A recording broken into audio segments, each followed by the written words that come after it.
Today is the most hallowed of vlogger days, 598. Good morning, it's Wednesday, which means it's Writerly Wednesday, and today I'm going to be talking about writing.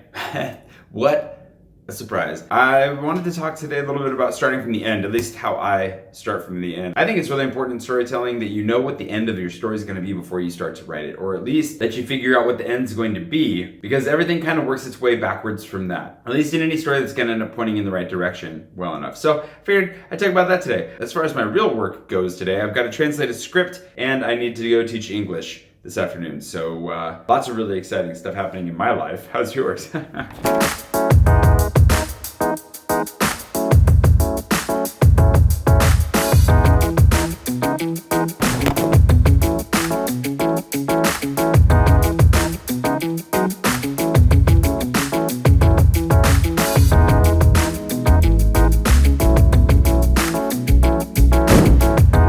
Crazy if I stay here all day, but then since I've got to go teach English this afternoon, should be fine. I also teach my Insta-freebie class this evening, so I got nothing going on. Figured I'd save the time from, riding around on the metro and just come back here and work here. So what do I mean when I say starting from the end? Take this with a grain of salt, because what do I know about storytelling? But in any good story, it has to come to a truly satisfying conclusion. The climax of a story, everything weaving together, all the clues you left behind, everything has to come to a satisfying conclusion. It doesn't mean that, you can have dissatisfying stories, but you have to be intentionally dissatisfying. They can't be unintentionally dissatisfying. And what I mean by that is you have to know where you're going with your story. You have to tell it well, and you have to bring people to a point that you intend to bring them to. So for me, I often actually, when I say I start from the end, I don't always start from the end, but I usually start with an image. I'm often inspired by music. I've shared a little bit of that before. I'll have a scene pop into my head when I'm listening to a song. I'll play that out. Often it is a climactic moment, and then I'm like, okay, what happened here? Well, how did we get here? Who are these people? Why did they make these decisions? Why are we here? And as you ask those questions and move your way back from that moment, you ultimately end up constructing the story that brought you to that moment. It's very much how I have my goal board planned out as well. You got to know where you're going if you're going to know how to get there. So that's why I put my dreams on the right. Like the big stuff that I'm like, I would love to end up on a late night talk show someday, or I'd love to end up on Wait, Wait, Don't Tell Me, or I'd love to own an apartment here in Paris someday. Things that to me seem impossible. Like there's no way I'll ever get there. But knowing what those are, I can work my way backwards and think, okay, well, in order to get there, I'd have to do this, and in order to do that, I'd have to do this,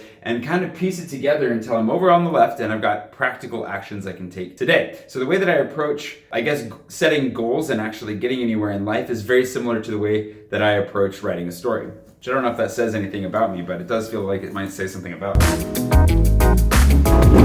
Does anybody know at what point you have to throw out jam? To be fair, it is printed that it's best by the 1st of next year, but I don't know why I was worried about it. It's been open for a while. It still smells like raspberry jam. I got a croissant. I figured, why not? I'm in the neighborhood. And it's cheaper when you get it straight from the bakery anyways. Ooh, that was a lot. Croissants with jam is like the best thing ever. That's kind of how my brain works when it comes down to this stuff. And it's actually really fun. That's one of the reasons that I listen to my Discovery playlist on Spotify pretty much all the time, because there's always something new in there. And not everything's super inspirational, but there are moments where you just get kind of picked up in a song, and you're like, where's this going? And you go with it, and it sparks one thing, and then I'll explore the song, try to develop the scene as I go. And usually, it's something dramatic, and it's something that fits very well at the end of a story. You play with it, and if there are a lot of questions to be asked, people and moments within it that are interesting and you just need to dig deeper into, I think then you have something. I don't know what the rules are for this, but there's one that I've been listening to lately that really makes me want to get back to writing into the Nanton, actually. For the third journal, it kind of has inspired the climactic bits of it, not the very end scene, but the climactic bits. But the cool thing about it is that when you allow your imagination to go and you give yourself the framework, I don't know why we've really branched into music defining the end of stories more than just talking about writing from the end of stories, but it's really nice to me to have something kind of complex, a song that really doesn't necessarily have to be cinematic in a traditional sense, but something that's compelling, that moves, has a really nice beat that you can explore with your imagination, and you kind of fill out the edges and be like, well, what is this song? Like, what's happening here? What's happening there? And some music only has little bits that you can really take, but some songs are like you take the whole thing and you run with it. And as you explore it, it helps you to fill out other bits. At least for me, it turns into an exercise of just kind of filling out space and looking into other corners and other areas that maybe I wouldn't otherwise. Just kind of massages your imagination. Of course, there's nothing in the music. The music itself doesn't carry the story. It's just eliciting something in your brain that helps you to see and feel and enact different things that maybe you wouldn't have if you hadn't allowed yourself that space and that stimulation to truly look towards the end of what it is that you're writing. And once you have the ending, then you have, I think that's the best part, because you know where it's headed, and then you can kind of cut out everything from the story that you're writing that doesn't propel you towards that ending. And that, I think, is ultimately the hardest part, is actually cutting out the things that don't lead you towards the ending. It's croissant-orific.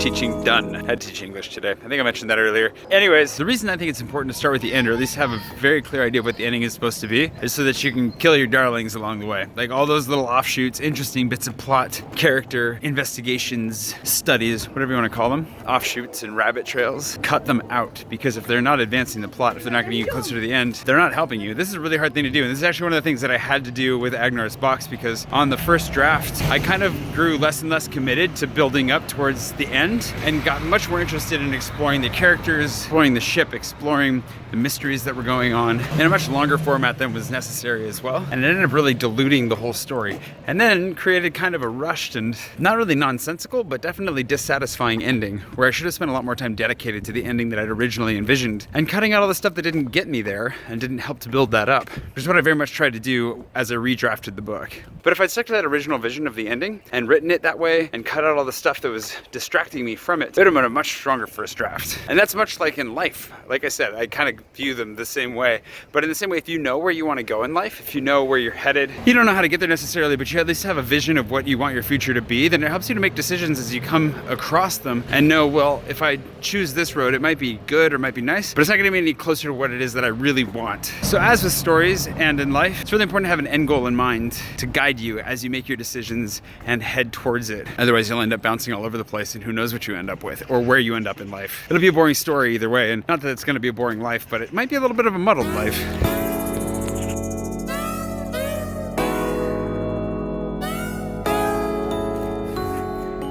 That's not to say that you can't be an exploratory writer. There are a lot of people that explore as they write, figured out as they go, create whole worlds that way, like J.R.R. Martin. That's also why J.R.R. Martin is so slow at creating books. It's one of the reasons, I think. Not to criticize the master, because he's obviously, J.R.R. Martin, and who am I? But the danger is, of course, if you write a whole lot, you explore your characters, you explore your world, I think you discover a lot of really interesting things, but the danger becomes, eventually it has to end. You have to write a compelling ending in order to satisfy your readers. And if you don't know what the ending is going to be, you might stumble across a really good ending, but there's a good chance you're going to have to go back and reform a lot of your story, edit it, change it, make it work so that it actually all leads to that ending, which is a lot of work in the rewrite. Not saying it's wrong, definitely one way to do it, but I guess the way that I try to look at it is I really try to think it all through as much as I can in advance, including, if not starting from the ending, and know where I'm headed in order to better write from the beginning. At least in my experience, when I've not known what the ending was going to be and just started writing, it's never gone quite as well.